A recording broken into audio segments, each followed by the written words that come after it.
2 minutes.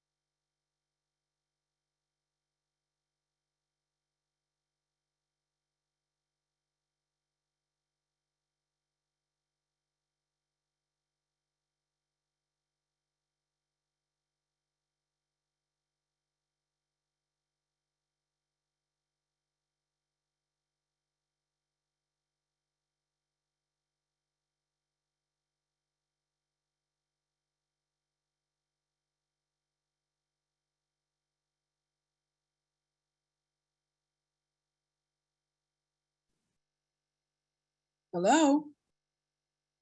Okay, well, I guess we're good. Hi, Dr. Williams. You're good. This is Tara. Okay, good. I just wanted to make sure I got in here before. I didn't want any more drama. Okay, I'm going to go back on, take the video out. I'll come back. And the mute. Okay. All right, well, good afternoon, everyone. We here at the Statewide Independent Living Council are very pleased to be hosting our webinar today entitled Emergency Preparedness for People with Disabilities, What You Need to Know. Some housekeeping things. We do have captioning and ASL interpreters. We are recording this, and this will be posted to our website once we approve the recording. Down at the bottom, you will see that there is a chat tab and a question and answer. We ask you that if you have a question during any of the presentations that you put it in the Q&A area and not the chat. That way we can keep up with what is being asked. The webinar today will be in 3 sections, and I will introduce the speaker for each section with their bio right before each section. And at the end of each section, we are going to stop and take questions and answers. As well, we will be doing that at the very end in case there are some other questions that you would like to ask any of the panelists that will be joining us today. So with that being said, I would like to introduce the first section. It's called Disasters in Illinois, What We Would See. Thane Hunt is one of our panelists, and Thane started at Advocates for Access in 2014. He previously worked as a foster care case manager upon his retirement from the city of Peoria. Thane was a Peoria police officer for 10 years. He also enjoys being able to help people remain independent in their home and in their community. He earned a Bachelor of Science degree from Western Illinois University. Our second panelist for this section is Adam Duvall, and he has been with Advocates for Access since 2016. He is currently in the position of Independent Living Coordinator. Adam previously spent 14 years as a journalist, including the last decade as a staff reporter for the Peoria Journal-Star. He has garnered numerous writing awards, highlighted by an induction into the Illinois Coaches Association Softball Hall of Fame in 2015. Adam holds a Bachelor of Science from Bradley University. And in this new career path, Adam is looking forward to helping people with disabilities find their independence within their own community. Welcome. I'll let you both take it away. Thane and Shelley, excuse me, this is Tara. I think we're having problems seeing sign language interpreters. If we can pause for a minute until we get that fixed. Sure.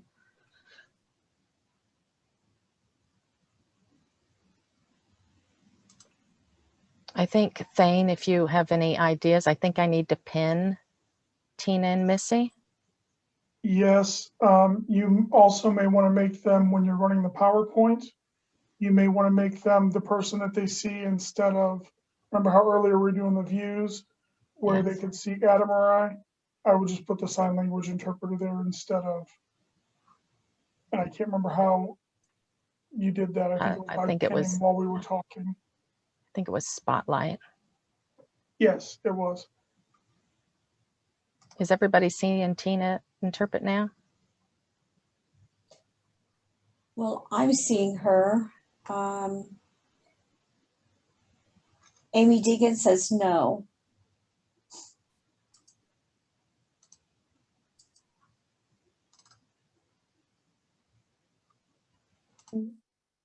Whoever can't see the interpreter, if they would like to try changing to gallery view, it will probably help. And then once she's spotlighted, it should make her the largest screen that you see would be the ASL interpreter.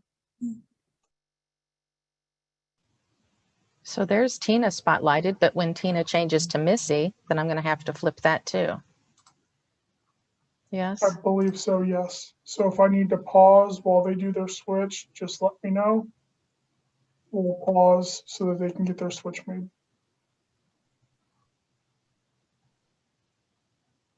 All right. Are we good now?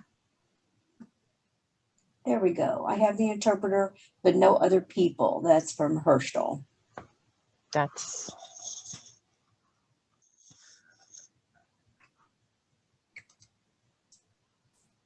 Well, let's see what happens when you start sharing the PowerPoint.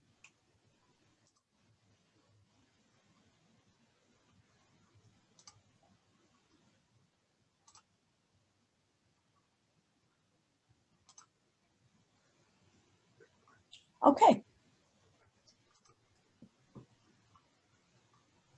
Yes, I know we have her and no one else, so I don't have a speaker side-by-side view either. So, That's okay. okay. There.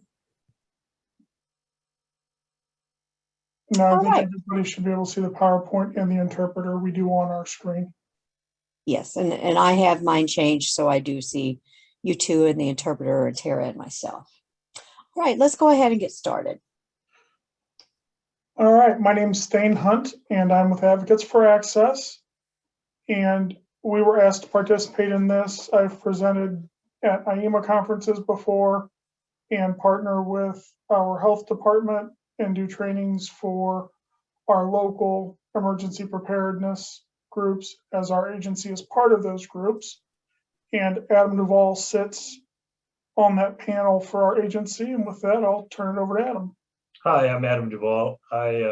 As Thane said, I've presented at many IEMA conferences, as well as participate in monthly emergency preparedness through the Peoria City County Health Department.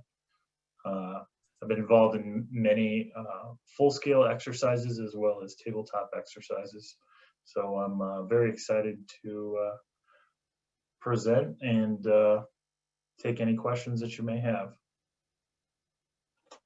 So our presentation today is going to be on disasters. What would we see in Illinois? Between my experience in law enforcement and working with emergency preparedness, and Adam's experience as a journalist and also working with emergency preparedness, it's amazing the number of things that you'll see in central Illinois. So what we've done is we've put together a list of things, some of them things many people don't think about, because we don't deal with them every day in Illinois, or they are so rare that we don't think that it's going to affect us here. Next slide, please.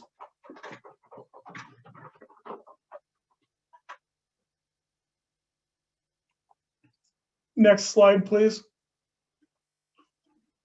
All right, so what is a disaster? A disaster is a serious disruption occurring over a short or long period of time that causes widespread human, material, economic, or environmental loss, which exceeds the ability of the affected community or society to cope using its own resources. So a perfect example of how the area we're going to look at covers all of these. So typically, in an emergency, your local county will respond. Once they've exhausted all of their resources, they ask for the state to declare it an emergency, to then send resources in. And then once the state is seen by exhausting all of its resources, they then go to the federal government and ask for help or a federal declaration of disaster to help work with it. one that we all are currently coming out of is the COVID-19 pandemic. That is obviously considered a disaster. So if a year ago, I would have told any of you that what happened in March was going to happen, most of us probably would have thought that's not going to occur. Next slide, please.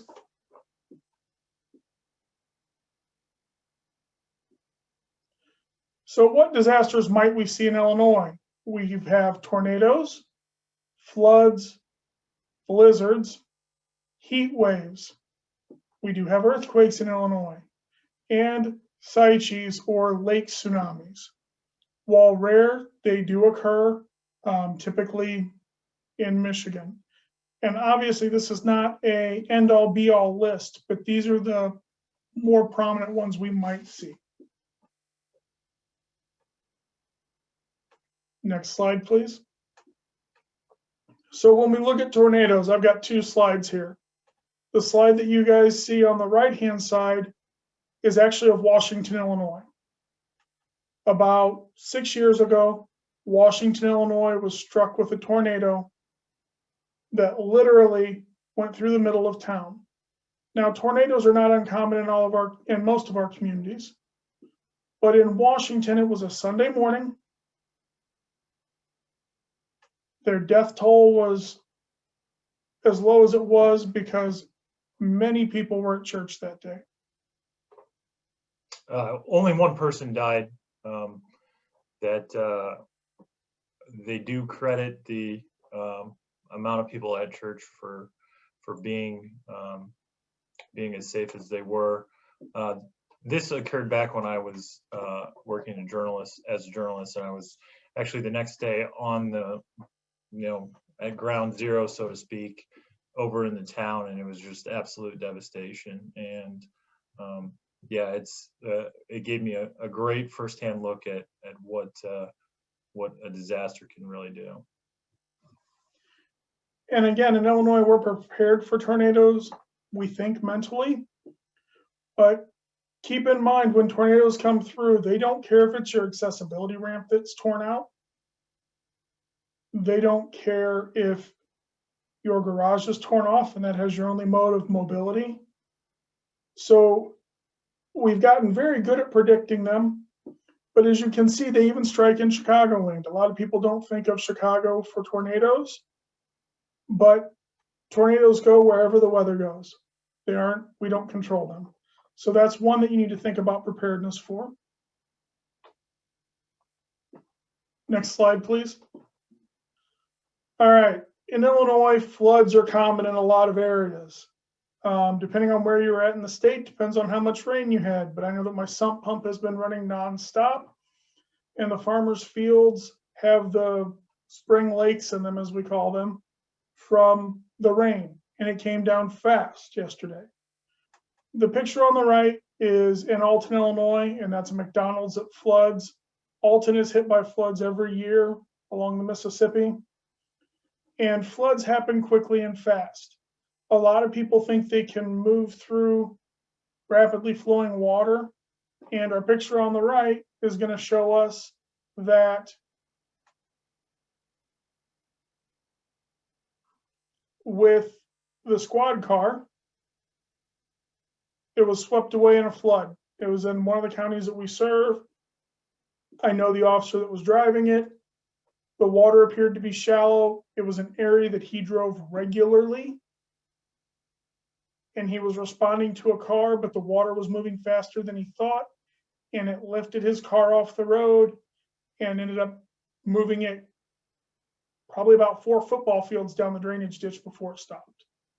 Now, he was able to get out safely, and they recovered the car. But even first responders can misjudge the power of a flood. And there are many lakes and rivers that run through Illinois and creeks. So keep that in mind, that floods are really uncontrollable. They can do some with the dams and lakes, but for the most part, dam system, but for the most part, they're uncontrollable. Next slide, please.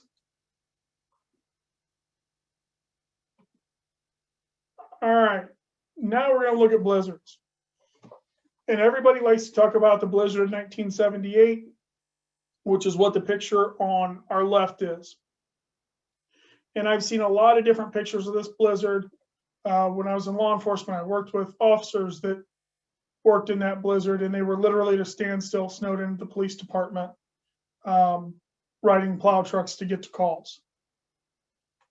Well, when we look at our top 10 snowstorms, and I pulled Chicago, in 2015, they got almost 19 and a half inches of snow.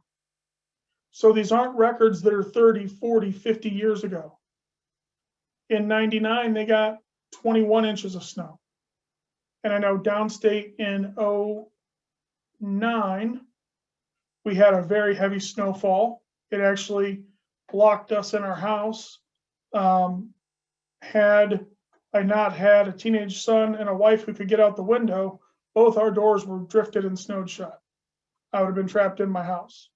I had just had spine surgery that year, so I wouldn't have been able to get out of a window or use the shovel to dig us out.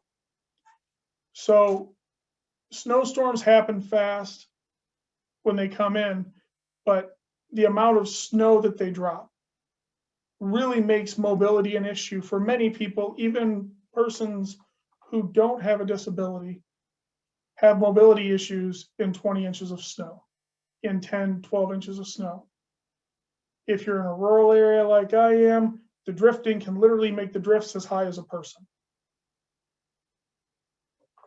And we're very fortunate within the Peoria area that we partner with the mass transit unit here and have a campaign, so to speak, about keeping the sidewalks clear during the winter time, just as basically a courtesy to those people who use the bus lines, as well as the people with disabilities. Next slide, please.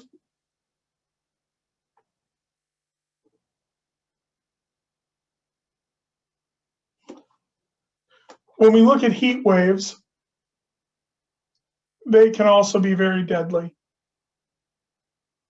On the left-hand side of your screen, we can see where pavement has buckled. And while we like to think this is an uncommon occurrence, it's actually not. It's just as common as potholes in the winter from plow trucks. Just in the summer, they can usually respond faster and get it corrected. So you could have dangerous travel or have areas that are impassable. But really, the thing that we need to look at with heat waves is dehydration and power outages that then lead to death. All of the things we're going to talk about today, typically every one of those events will have one, if not more, deaths associated with them. And the sad part is not all those deaths are due to a direct result of the incident itself. So a heat wave, you look at someone's in their home, they have their windows open, they've got the shades closed to keep the heat of the sun out, but they don't realize how hot they're getting. And they either end up dehydrated or end up falling asleep and dying from the heat. Their body just shuts down due to heat. So all of these that we look at have fatal components, and they're all a little different. And unfortunately, typically every one of these records set typically has a death associated with it, or as a secondary cause of it. So maybe you don't die from dehydration, but you get too hot, like when you have a fever, causing cardiac arrest or causing brain swelling. In the blizzard, maybe the power goes out and you don't have heat, so you end up with frostbite that then gets infected. All things that you cannot control the weather, but we have to plan for. And our next speaker I know has a great presentation about how to plan for these disasters. Next slide, please. All right, earthquakes. I can remember being woken up in bed in Peoria from an earthquake in Southern Illinois. In Illinois, most people don't think about earthquakes the way they think about them in California and even Oklahoma at this point. But as you can see on our left, the last major New Madrid Fault earthquake, I believe this is Marion, Illinois, literally caused buildings to fall down. If you look at the right, we have the Wabash Valley seismic zone, which is on Illinois and Indiana. We've got the New Madrid Fault, which is Missouri, Illinois, parts of Iowa, Kentucky, and parts of Tennessee. And then there's the East Tennessee seismic zone. All of them could have major earthquakes that would affect most of the state of Illinois, but especially those south of Peoria. None of these faults have had what was deemed a major earthquake in over 100 years, and all three of them, if you listen to geologists, feel that all three of them are due for a very large quake, like what we look at in Illinois as a California-sized earthquake, a 7 or 8 magnitude earthquake. Next slide, please. All right, Saichis, I'll just refer to them as lake tsunamis. Typically, these happen as a result of an earthquake or as a result of a large storm. Now in Illinois, realistically, probably the only lake to have one large enough that it would affect population on the shore would be Lake Michigan. I've actually been across Lake Michigan in a very heavy storm, and we were going through 5 and 6 foot waves, and I was probably in 8th grade, and it was terrifying. My dad was calm as a cucumber, but he had been across Lake Michigan multiple times. The issue with the Saichi, unless you're on the beach or on the shore, you're probably going to be fine. The problem with the Saichi is the interruption in services that it could cause and the tributaries around it coming off Lake Michigan, but we'll talk about those in a later slide. Next slide, please. All right, some of the things that we also need to look at are man-made disasters, whether intentional or unintentional. Some of those would include terrorist attacks, a nuclear power plant meltdown, a plane crash, a train crash, or a bridge collapse. Next slide, please. All right, here we have 2 pictures of terrorist attacks. The first one is September 11th, 2001, and it's better known as the 9/11 attacks. Probably most people on the webinar were alive and remember it, and now there are a lot of documentaries about it. Things that terrorist attacks can cause other than obviously the instant death. There could be rescue issues, how to get you out of a situation. There could be communication outages. During 9/11, communication was lost. Our next slide over is the Oklahoma City bombing. And again, as you can see, the fire department has their ladders fully extended attempting rescues on upper floors. So as persons with disabilities, we need to be mindful that rescue may not be fast for us if there are stairs, or if a stairwell is taken out, or an elevator is shut down due to an attack. Because had the towers not fallen, they had shut down the elevators and everyone was using the stairs. So had they not collapsed, you would still have been on one of the upper floors until rescuers could get to you. In Oklahoma, if you were on one of the top floors and you survived the attack, you're waiting for the fire department to get there with ladders to get you out of the building. Next slide, please. All right, when we look at nuclear meltdowns, on the right we have Fukushima, Japan, which is the most recent large-scale nuclear power facility, and that disaster was caused by a tsunami. And then on the left, we have the 7 power stations in Illinois that are nuclear. Now, when we look at nuclear fallout zones, if one of those had a major fallout, like a Chernobyl style incident, so maybe they don't catch fire due to a natural disaster, maybe something goes wrong in the plant and there's a meltdown. All of Illinois is within a radius for fallout of all those plants. So you have to think about what things would I need at home, how long of supplies would I need until FEMA could get there to take you out, decontaminate you, whatever it may be. And again, these are things that will be addressed in the next webinar, so we're not going to leave you hanging with what kind of stuff you need to pack in your kits. But we need you to really realize that while most of us think of maybe a snowstorm or a tornado as being what we would need to be prepared for, there are many other things in Illinois that could cause you to need a preparedness plan and supplies. Next slide, please. All right, so train crashes. The reason I have these pictures of train crashes is because the train crashes with chemicals typically are roped off for at least a mile in each direction and typically explode. These are both passenger trains. In one, there was a passenger train bridge collapse on the picture on our right. On the left, there was just a regular passenger train derailment. Why, how could trains become a natural disaster other than if you were on them or a disaster you need to prepare for? Most of your chemicals and explosives in this nation are transported by railways. Just about every town has a railway station in it. Peoria has a railroad that goes through the middle of downtown and stopped at multiple chemical plants along the way.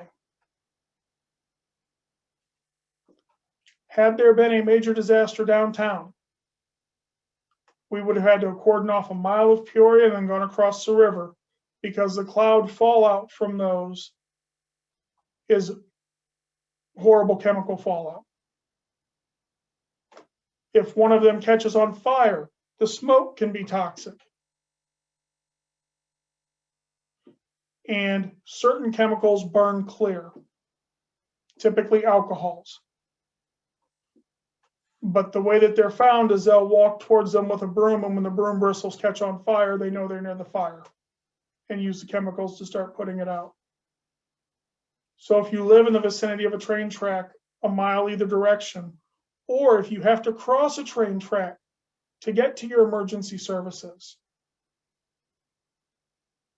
and there's a derailment, it could completely change how you get to your emergency services, but also it can contain you in your house or make you have to evacuate immediately. Next slide, please.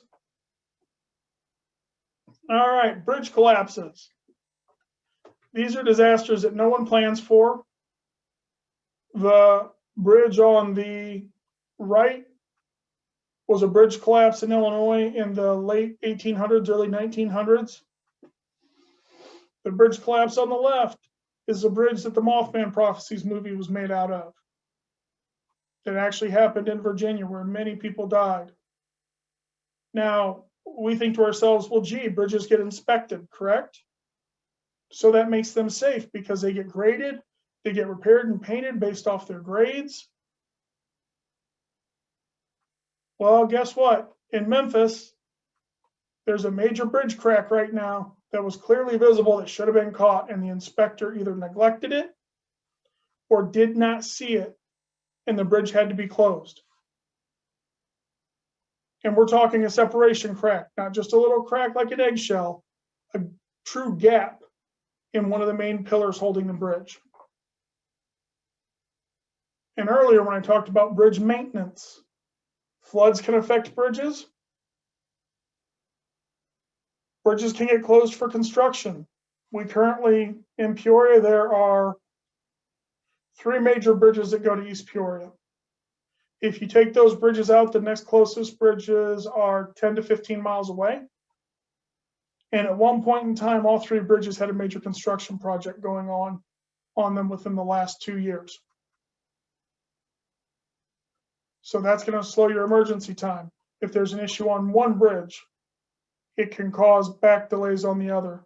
So you've really got to think about that, that bridges, while they are great and make our travel easier, bridges are really actually quite dangerous, especially if not inspected properly.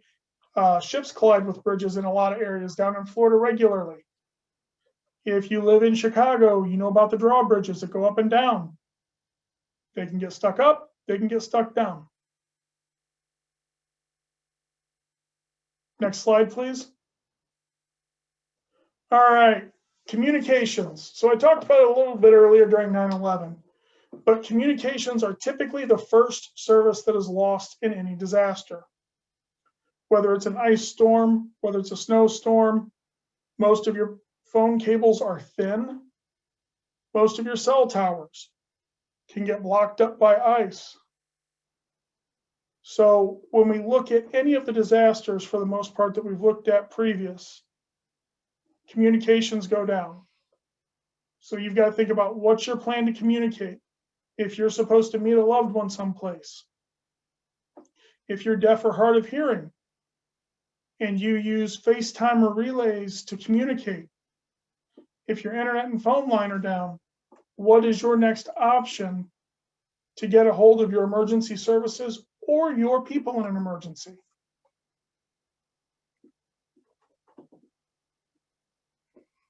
Next slide, please.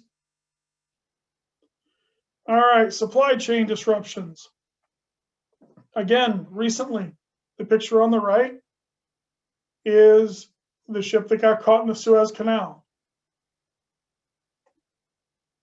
Not only is that going to cost money daily, but how do you know your insulin supplies aren't on there? Your batteries, your prescriptions, because a lot of that stuff is made overseas and shipped here. We all know that there were price increases on certain items because that ship was stuck.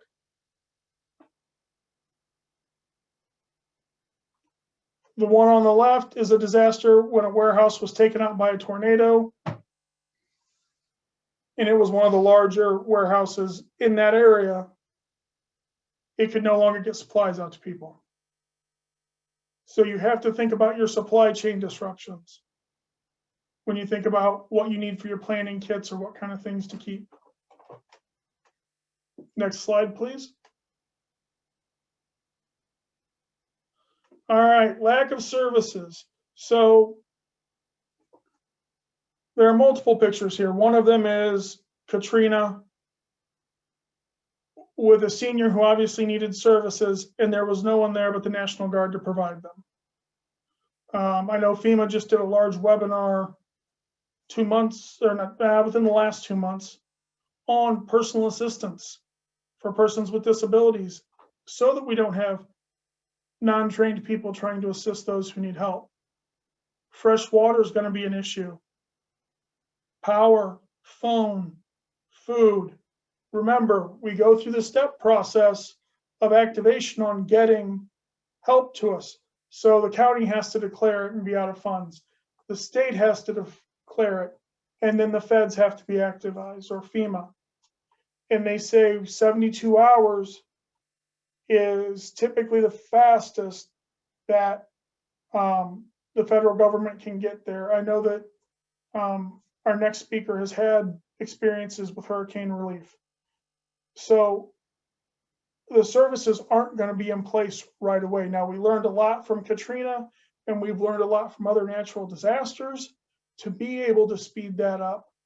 But again, you could be looking at 3 days without a whole lot of help other than yourself or your family unit. And one of the big things at Advocates for Access we do is we sit at that table of emergency preparedness for the county.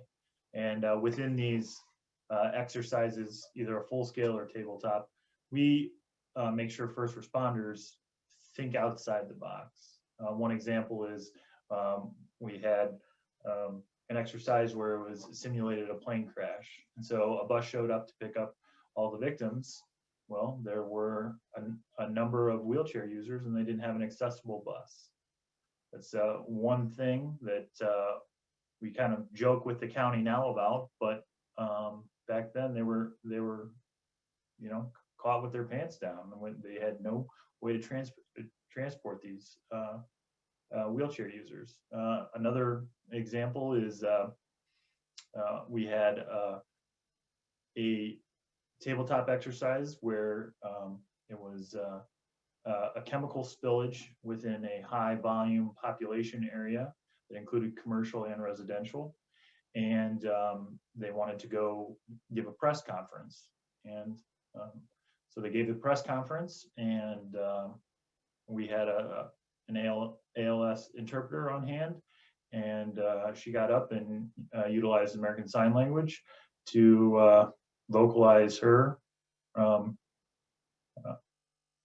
questions, and they didn't have an interpreter there. So just a few things that we do that make sure that first responders and those government officials and people that are dealing day in and day out with emergency preparedness, just things that they need to be made aware of, and that's why we're at that table. And as Adam said, it wasn't as if the bus service didn't have accessible buses, because one of the drivers said to one of our volunteers, they didn't tell us we needed to bring one of our accessible buses. We have them. And the driver felt bad that they didn't have an accessible bus. So it's the little things that a lot of people don't think about. Next slide, please. And when I say little things, I don't mean little things for us. I mean, it's that part of planning that they don't see, because they don't have to use the devices that we need. They don't need the interpreters that we have to communicate. Lack of transportation is huge. Again, here's a picture of the snow on the left. Unfortunately, that power chair rider has to use the street. We all know how slick streets are. Anybody who's ever used a mobility scooter or power chair for a matter of time knows that on wet, slick surfaces, they don't like to go really well. Again, we've got the buses, and I stole a school bus picture here for it because a lot of municipalities or emergency agencies will bring in school buses for evacuation. Are they going to think to bring the school buses that have a lift? Or are they just going to load up a school bus and bring it and assume to load people? When we looked at the tornadoes earlier, we discussed that maybe a ramp could be taken off a home. We've had to work with our first responders in trainings and explain to them, look, you can't leave somebody without their power chair unless you have a power chair or a wheelchair for them. But if they use a power chair, then their independence and freedom can be somewhat hindered, obviously, if the only thing you have for them is a standard wheelchair. So lack of transportation and lack of DME or thought. And again, like I said, FEMA's been hosting webinars. We reach out. We know that people are working with the emergency management for what FEMA considers FAN, which is what persons with disabilities fall under. But it's still not where it should be, like we found with most things of accessibility. One of our local municipalities currently has a class action lawsuit being filed against it due to their sidewalks and lack of curb cuts and pouring inappropriate widths. So, you know, even if it is something where maybe it's not snow, maybe it's just there's a lot of rain and you've got to leave your home to go to the neighbors because it's flooding. If your community doesn't have the right sidewalks, you've then lost your ability to transport yourself, or you're in the street, which we know isn't safe either. Next slide. All right, and with that, we'll open it up for questions. I think Tara's doing a question and answer, so we'll turn it over to her and we'll be here for questions. So if you have questions, just write them down in the Q&A box, and we'll have Thane and Adam answer them. I will tell you that looking at everything that could happen is overwhelming. And that's what I want us to feel. I want us to feel overwhelmed right now, because feeling overwhelmed right now allows us to think ahead and to make plans that we need to have in place so that we remain as safe as possible during these times. So. And another thing that our agency has done that can fall towards your planning or easing your persons with disabilities. We are what is called a point of distribution with our emergency management network. And where it came in as a benefit for our agency this time was with the COVID-19 pandemic. We were a point of distribution. So they brought the vaccinations to our facility, which we knew was accessible, which our consumers were comfortable with, and provided vaccines at our location if people wanted them. We found that persons were willing to come to our location as opposed to others because they were comfortable with staff. We were able to do it where they would come out and do the vaccination in the car and do the 15-minute standby with them at the car, or allow a staff member to stay. So that's another way you can work with your local emergency management to help with disasters. This time it was for the COVID vaccines, but what if it had been if regardless, let's say a power plant goes and there's a nuclear disaster, we would also be a site for either testing of or giving out meds to help cope with possible radiation poisoning, or whatever it may be. We become a point, and it helps our community to know that if there is a disaster, we are able, or a pandemic, or a place that they know that as soon as it's available, they'll be able to get it. Thane, this is Tara. I do have a couple questions coming in. Vanya asks, are other centers for independent living part of their service county's EOP, Emergency Operations Plan? I know that we are. I don't know that any others are that I'm aware of, but I know that others do participate in other areas. Maybe if they aren't part of the emergency operations plan, some help make recommendations for IEMA, some help with service animal trainings, with other trainings for their emergency management plan. But I don't know that any other participate the way that we do, where we are at the meetings, at the tabletops. One other question is, what about service dogs during an evacuation? Are there shelters that will let you bring your dog? So for ADA service animals, for the definition of the ADA, they are allowed to go to the shelter with you. They are allowed to live with you. They're allowed to stay with you. It is no different than the argument of, well, what if I go to a restaurant and I'm allergic to dogs and somebody with a service animal comes in, that dog has to leave, right? No. They would need to find other accommodations for the person who's allergic to a dog, because your service animal is looked at as, this is going to sound horrible to say, but as durable medical equipment. So they are looked at no different than your glasses, a power chair, a walker, because that dog or mini horse provides a specialized task for you. Now, where you run into some issues when we talk about emotional service animals, as opposed to an ADA protected support animal. But I know that from working with our agencies, they do work with trying to have accommodations available. But if it comes down to, they can take you and not your service animal due to a flood, maybe there's not room in the boat, there's not weight class for a plane or a helicopter, obviously they're going to take you. But as far as the shelters go, yes, you're allowed to bring your service animal. but it has to follow the same rules that it does anywhere else. It can't bark, it can't be unruly. It has to be trained to perform a function.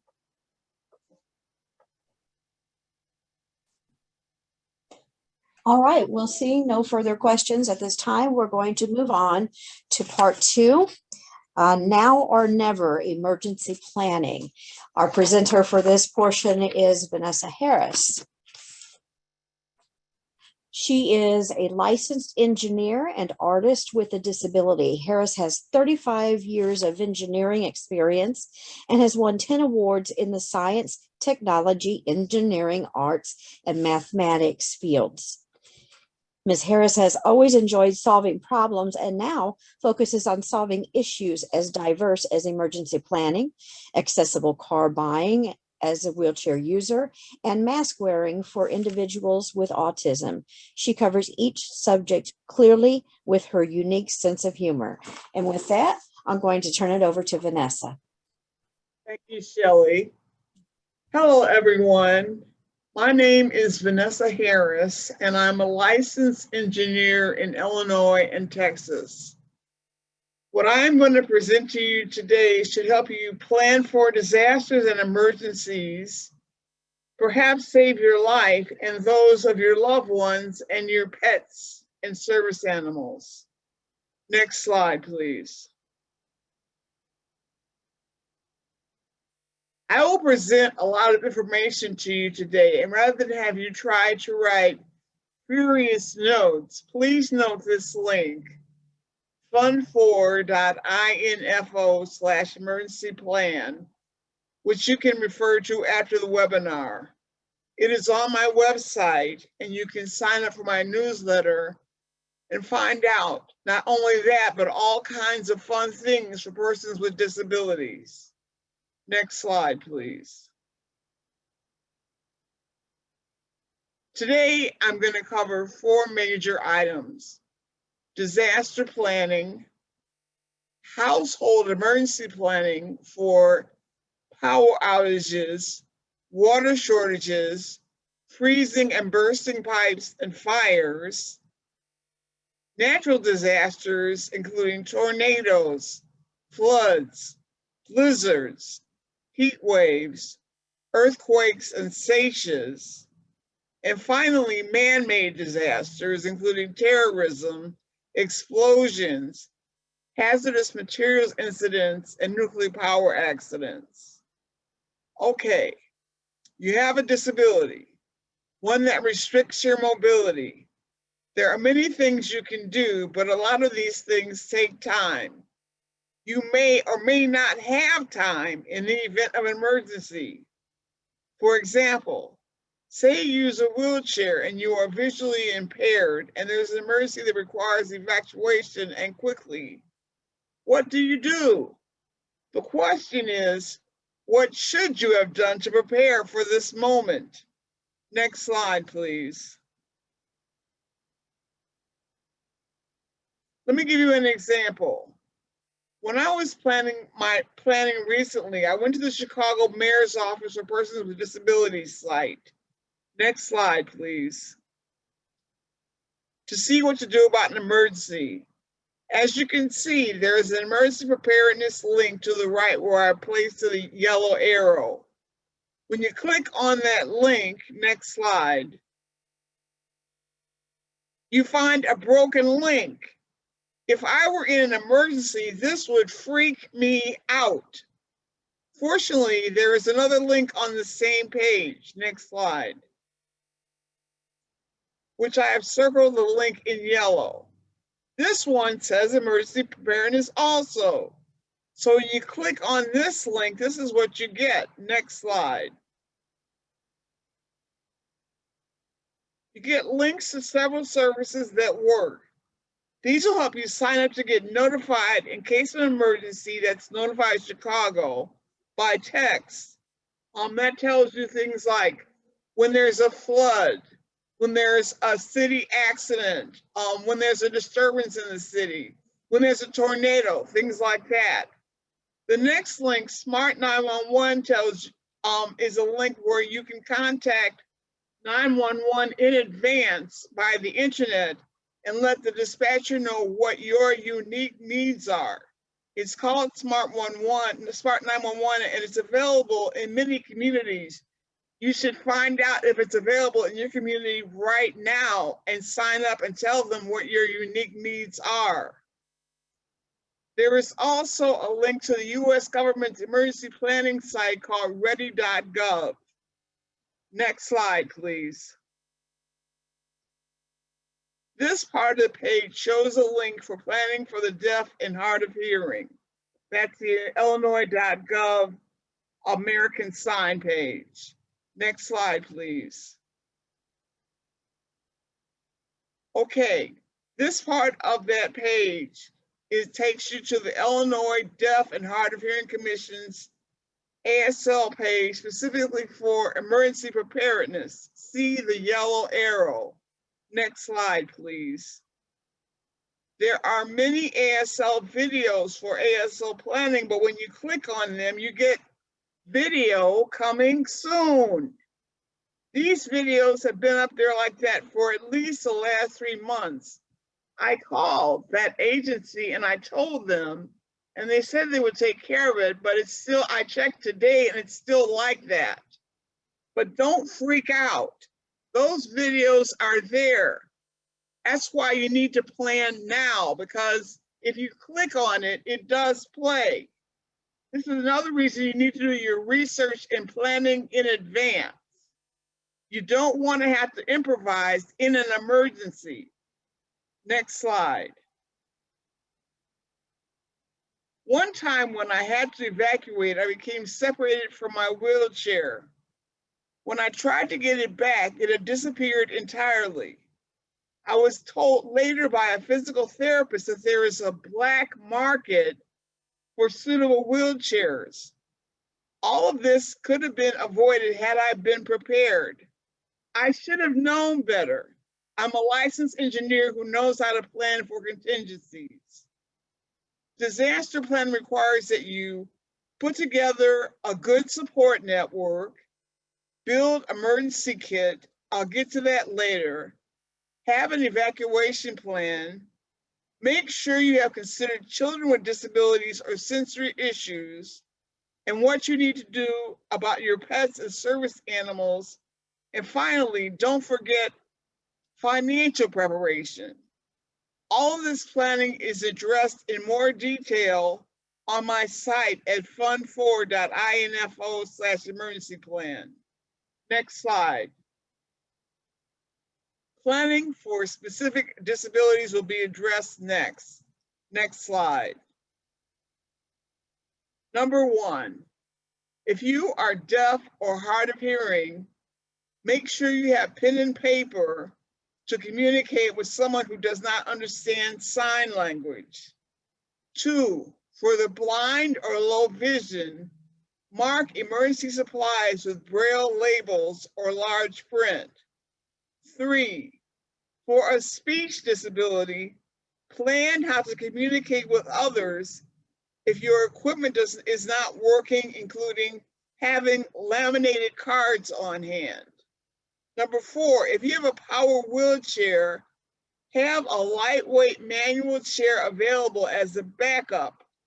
Know the size and weight of your wheelchair in addition to whether or not it is collapsible.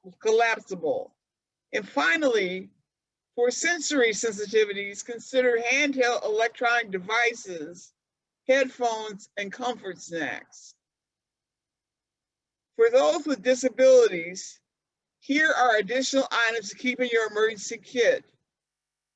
At least a week-long supply of prescription medicines, a list of all medications, including dosage and any allergies, extra eyeglasses, extra hearing aid supplies, oxygen, a list of the style and serial number of medical devices, including special instructions for operating your equipment if needed, copies of medical insurance and Medicare cards, contact information for doctors, relatives, or friends to notify if you are hurt, pet food, extra water, collar with an ID tag, medical records, and other supplies for your service animal.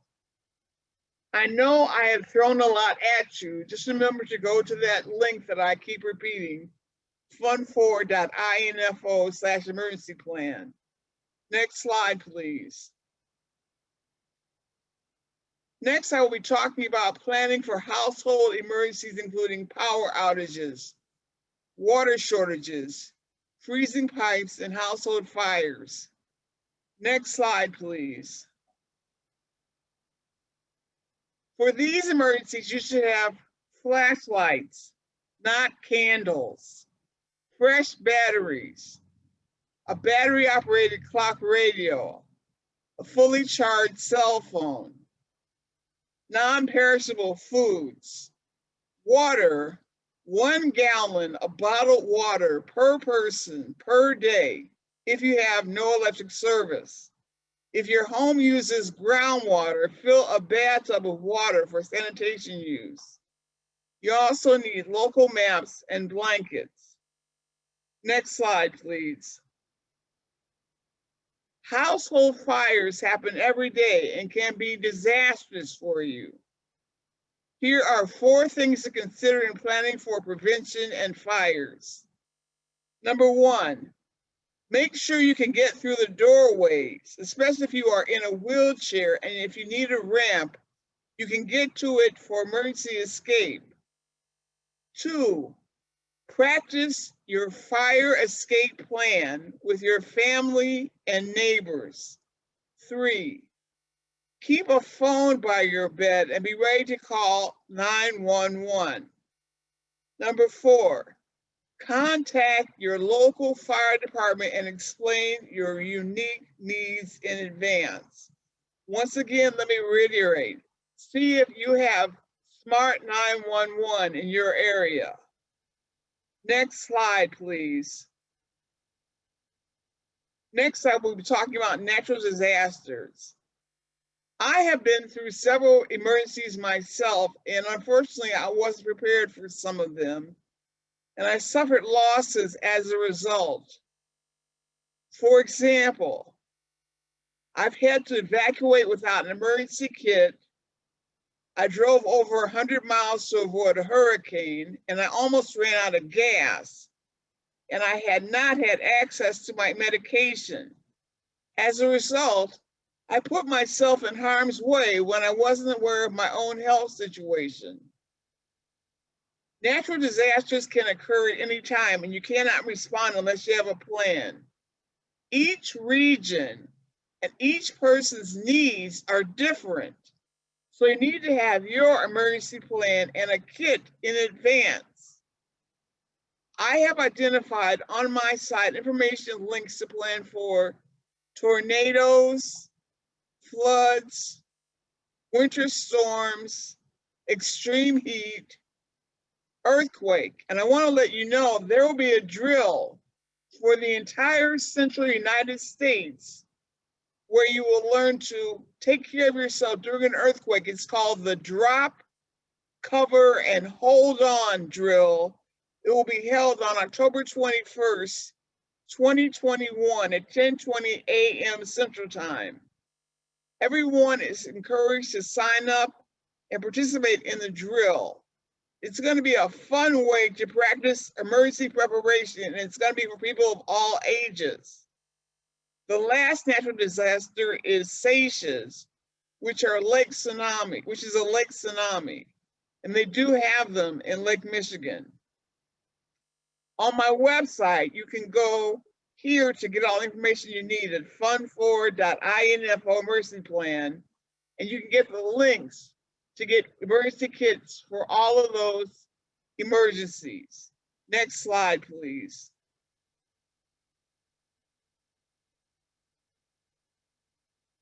Man-made disasters can also occur anytime. Thane Hunt and Adam Duvall did a great job identifying a few, and they are addressed by the federal government's Federal Emergency Management Agency. On my website, I've included links to plan and how to prepare for man-made disasters at fundfor.inf emergency plan. So for terrorism, it covers things like shootings, bombings, airplane crashes, things like that, explosions, how to check for a suspicious package, what to do if you receive a bomb threat, things like that, hazardous materials incidents, and finally nuclear power accidents when they tell you what to do and how to be notified. Setting aside time to do emergency planning now will avoid a life-threatening situation in an emergency, especially if you're disabled. When and if an emergency occurs, your planning may save your life, your loved ones, and your service animal or your pet's lives. Next slide, please. You need to plan now, because if you have a disability, you do not want to be improvising during an emergency. But if you're going to continue to have fun with your loved ones, plan now. You may never get another chance. This is Vanessa Harris with funforthedisabled.com signing off. Thank you. Thank you, Vanessa. I know that we do have some questions. I wanted to make a few comments, though, before we take the questions. First of all, some of the things that I have thought of is there are many people that wouldn't have necessarily that much medication that they could set aside for an emergency. I know when I was on Medicare, I was unable to do that. You could only get 1 month filled at a time. Now, many of my prescriptions, I can get 90 days at once. But for the people that say, what am I supposed to do? I'm using Medicaid, or many of my consumers are using Medicaid. Just please, I urge all of you to keep up to date on your refills. Don't wait until the last minute to get your refills. Always keep a few days ahead of that. And something that Thane had said to me when we were talking about this webinar, is he asked me about, he said, do you have all your medications with you? I mean, physically on you right now, because I was here at work. And I said, yes, I do. I carry my medications on me. And that came out of, and I've done it for years, came out of a thought, what if something happened while I was working at the office and I couldn't get home to get my medication? Right. And so, yeah, I have it in a weekly planner, and I just carry it in my purse. Yeah, it's a little bit of a pain in the rear, but I would rather be safe than sorry to have that. So also, when Vanessa is telling you to click on her website, looking at those links is very important, because it is you're going to be able to print out all of this information and have it on hand. I don't want this webinar to be a one and done. And okay, we learned about emergency planning. We need to really do something about this, because you never know what can happen. Let's take a look at what happened down in Texas just not that long ago. They weren't expecting that the whole power grid was going to go down and that everyone was going to be iced in. And, that just goes to show you just never know what can happen. So on those links, you will have printout pages that will help you to prompt you to write down your medications, to write down your emergency contacts, to write down this model and serial numbers of your durable medical equipment and your assistive technology, the place where you get them serviced, all kinds of things like that. Be prepared. If you use a power chair, have a backup battery. And I know in some instances that they are expensive, but I would contact my local Center for Independent Living or reach out to other charitable organizations in your areas and purchase one and keep it charged, have it charged at all times. So I'll let Tara get into the questions that came up. Okay. No special questions. Just wanted me to put your email address and your website in the chat box, which I've done. Okay. Okay, Also reminded everybody, I sent the slides yesterday, but I'll send them again when we're done today because there were additional registrants who got on a little late. Okay. Well, if no one else has any questions at this time, we're going to go on to part 3 of our presentation. And this is a presentation of population of people diagnosed with mental illness, preparedness, response, and recovery. Our presenter is Dr. Constance Williams, and she is an experienced healthcare professional in the field of psychology, human development and training, mediation, as well as organizational effectiveness. As an administrator and trainer and a licensed psychotherapist, Dr. Williams has worked successfully in both the public and private sectors. She has worked in urban and rural communities and has successfully launched programs and systems developed to meet the needs of diverse populations. She has trained individuals at AT&T, the United States Postal Service, several federal divisions, such as the Centers for Disease Control and the Environmental Protection Agency, as well as numerous private and public colleges and universities. Her management expertise includes Fortune 500 companies, as well as serving as the Bureau Chief of Mental Health for the City of Chicago. In addition, Dr. Williams served as Deputy Director of a large psychiatric center in the state of New York. She received her doctorate in psychology from Kent State University and has earned certificate from the University of Chicago and Harvard University for postgraduate work. She has a strong commitment to community service, and Dr. Williams serves as an ordained deacon and as a member of several service organizations. With that, I would like to hand over the reins to Dr. Williams. Thank you. Can you guys hear me? Yes. Okay, so we're looking at today emergency preparedness for people with disabilities. And the particular disability we're talking about are people diagnosed with mental illness. And there are certain groups or populations that may be at a greater risk for developing severe reactions to a disaster or traumatic event. And that could be someone who has been diagnosed with mental illness. And there are often significant warning signs and or risk factors that could indicate that a person is experiencing emotional distress. We're going to talk a little bit about them this afternoon. Some of those signs that you might notice are that someone is eating or sleeping too much or too little. Oh, I'm sorry. I need you, would you please, one more. There you go. Thank you.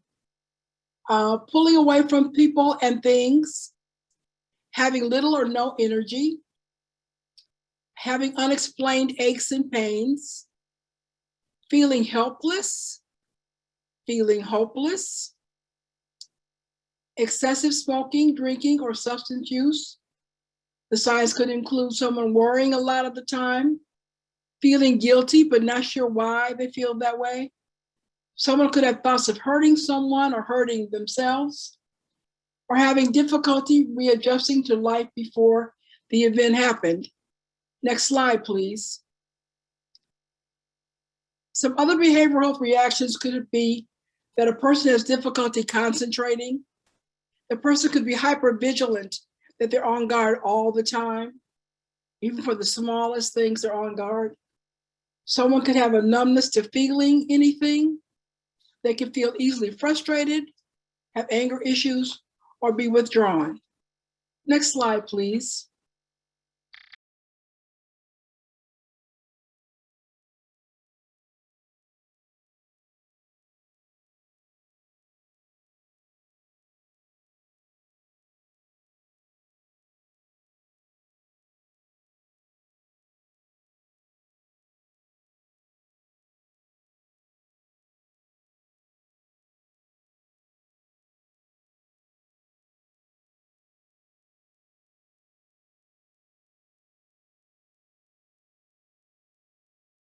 And the situations that they are in their lives.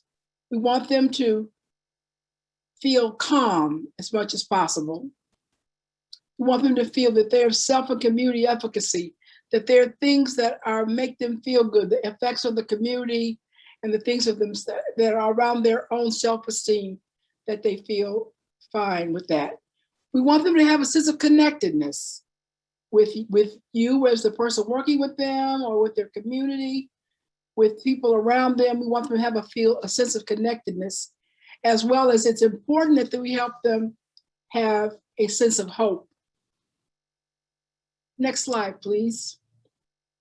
Now, this is one of the most helpful and effective ways that we can help our clients is by promoting the concept of recovery and resilience with them. Unfortunately, this graphic, I want to talk to you about this graphic. It's kind of hard to read, so I'm going to explain it to you.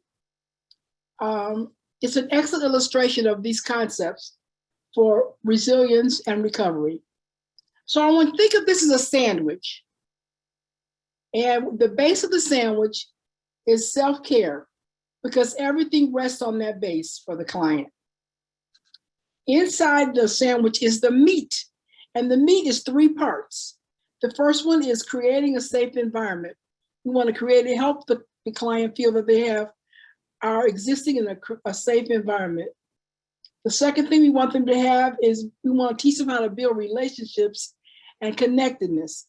That's very important, that they not feel isolated. And this third piece of the sandwich, if you will, the meat, is supporting and teaching them emotional regulation, how to control their own emotional feelings. So you put the top of this sandwich, it has to be culture and equity. This all must occur within a cultural context that has meaning for the client. So I want to look, so you see, I want you to, if you can see the picture, the example that I gave around the sandwich is that we want to put all those things together. That's going to help our clients deal with any emergency. So let's look at recovery now. Next slide, please. In terms of recovery and behavioral health reactions, recovery is a process of change through which people improve their health and wellness, live a self-directed life, and strive to reach their full potential. So recovery happens in 4 dimensions: health, how you physically feel; home, your environment that you live in directly; your purpose that you have for your life and what you're doing; and the community in which all of your activities occur. Next slide, please. Behavioral health reactions of resilience have to do with strengths. Resilience has to do with strengths, connections with people who are supportive. So you have more good backup. It's very difficult to be resilient in an island of one. You need backup. You need people who are on your side, who you feel their support. Resilience has to do with you. In teaching resilience, you're going to help someone who might have mental illness to practice ways to accept change in small ways, because they can't stay rigid, because if you think about it, rigid things snap and break. So we want them to find ways to be flexible and teach them ways to be flexible. We want to give our clients a mindset of a warrior, that they can overcome this. We want to teach them how to build a routine of good self-care. Self-care has to be practiced and intentional. It's really the key to all of this. In resilient people experience more severe behavioral health issues in the event of a disaster if they lose access to certain resources. Some of them are object resources, such as their home or residence, relationships such as marriage, personal characteristics such as self-esteem, and energy such as time and money. Now, this is not just for people who are mentally ill. We know that all of us, we can sort of have experienced behavioral health issues if we lose access to those resources. The thing is that when someone has mental illness, it could be magnified, so it feels even greater. Next slide, please. So for communication and response plan, I heard all the speakers were really great about talking about planning. And I heard that part of what we're trying to do here in this presentation, all of us, is plan for emergencies. So some of the emergency contacts that we want to help our clients include healthcare providers. They should have the contacts. This should be written down somewhere so they can have access to it whenever they need it. Healthcare providers, agencies, caregivers. It's important, if you can, to help them form a support network of trusted people who can help. You want them to have contacts with their family, if that's appropriate for them, with their friends, neighbors, and coworkers. And if you can do some role playing with them to practice response drills, if possible, that's always a good plan. Next slide, please. Remember the 3 E's of emergencies. An emergency can be an emotionally painful or distressing event. The experience of the event induces an intense and prolonged stress response. And the event and experience of the event results in lasting physical and emotional effects. So emotional, experience, events are the 3 E's of emergencies. And to address those 3 E's, we need educational contact, supportive contact, individual or group counseling if possible. Are there any questions?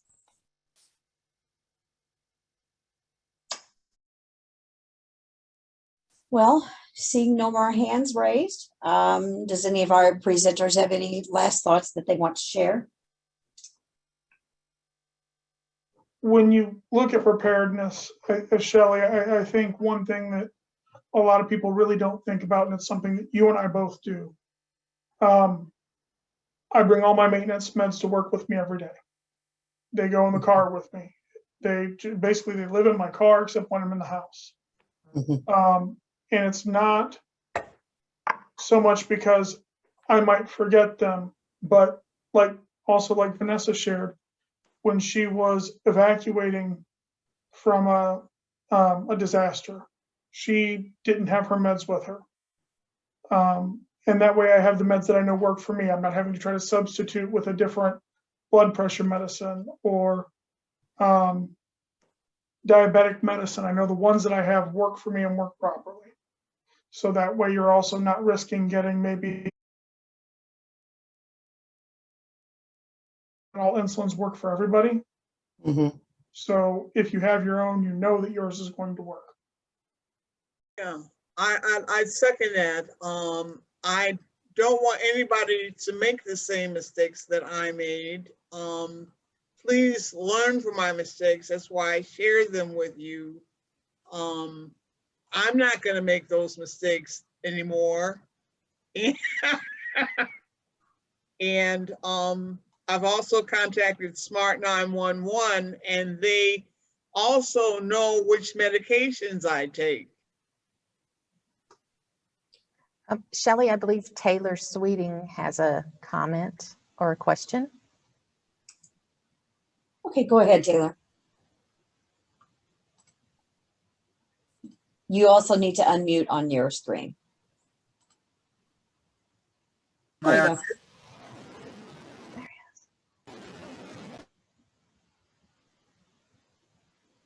go. You're still muted. Can you hear me now? Yes.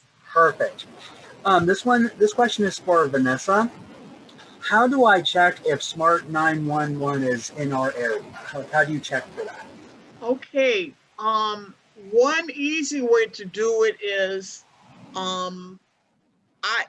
send me an email and I will send you the link to sign up, because there is a link to sign up for it nationwide.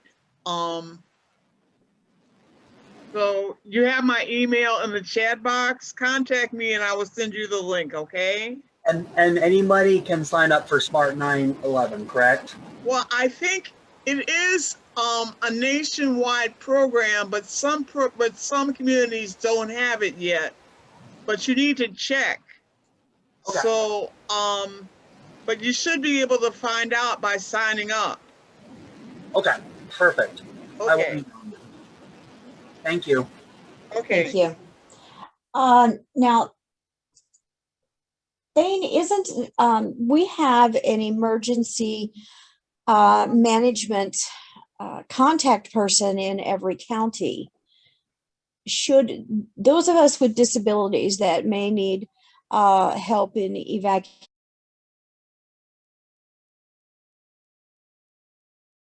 to see what we need to do?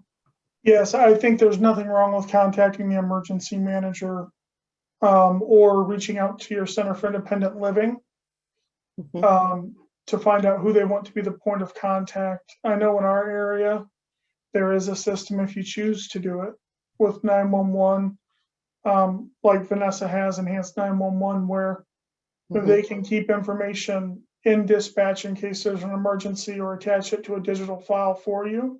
But it also really, if you reach out or if you have your center reach out, our emergency management is very good in our area, and they thought they were prepared to deal with persons with disabilities until we showed up as they asked us to, and they didn't have accessible transportation. And like Adam said, it was now we kind of joke about it, but you do these things because it's a learning experience so that when the real disaster happens, you don't have those oversights happening. Right. So I think it is important.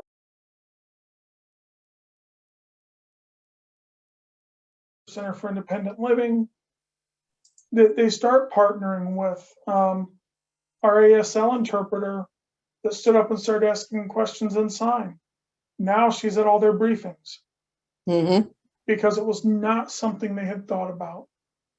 So they've got 2 or 3 master level interpreters that they now have that they can contact in case of an emergency that can, according to state law and certifications, sign whatever has to be signed.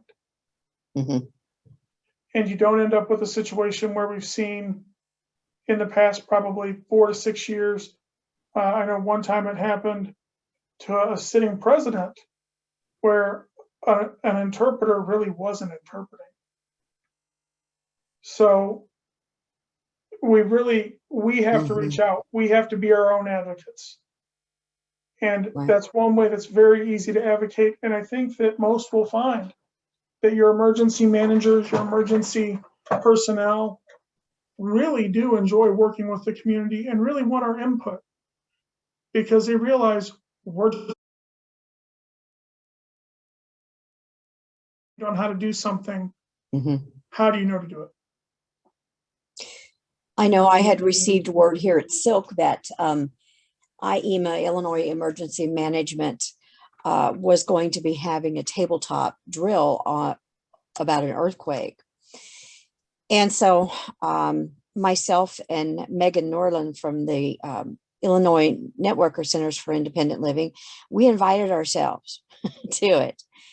And I was really glad that we were there because I learned what it's like to be in a FEMA war room, but also be working on these emergencies. And we were just spent by the time the week was over. It was a 4-day training, and we were there from like 8 to 4 o'clock every day. And that's all we were doing was working on how to and so Megan and I were there about fixing the hurdles of people with disabilities. And it was amazing the things that some of the people there had not even thought of. Talking about those people that have sensory issue situations and how they need, sometimes need headphones or maybe a pop-up tent or something that they can get away from the hustle and bustle that's going on at any emergency shelter, and trying to also get IEMA to understand that not only do we have our service animals, we do have our pets. And to those of us with disabilities, well, many of us, our pets are our family. And I've dealt with people that have refused to leave or to get an out of emergency situation because they couldn't take their pets. And so it was just mentioning to them that along with the shelters that they set up,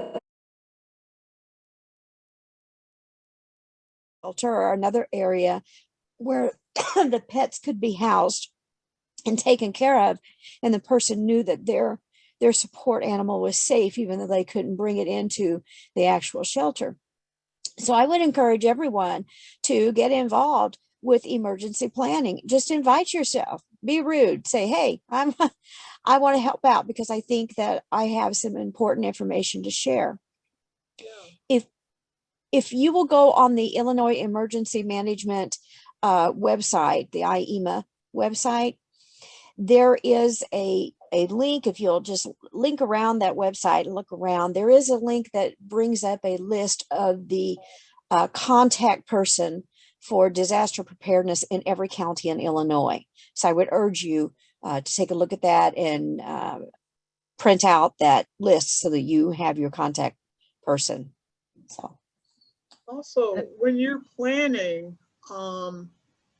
the FEMA guidance has a list of 30 emergencies that you need to look at and do your planning based on what your specific needs are.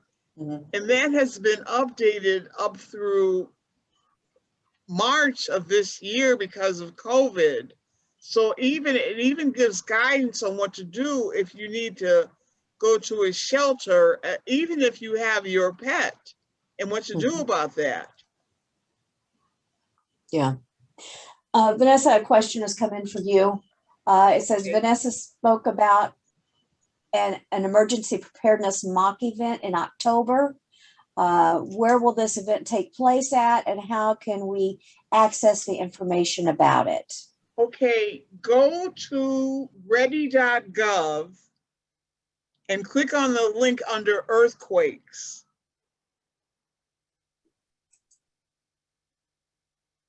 And then near the bottom of that link of planning for earthquakes, it talks about drop, cover, and hold on.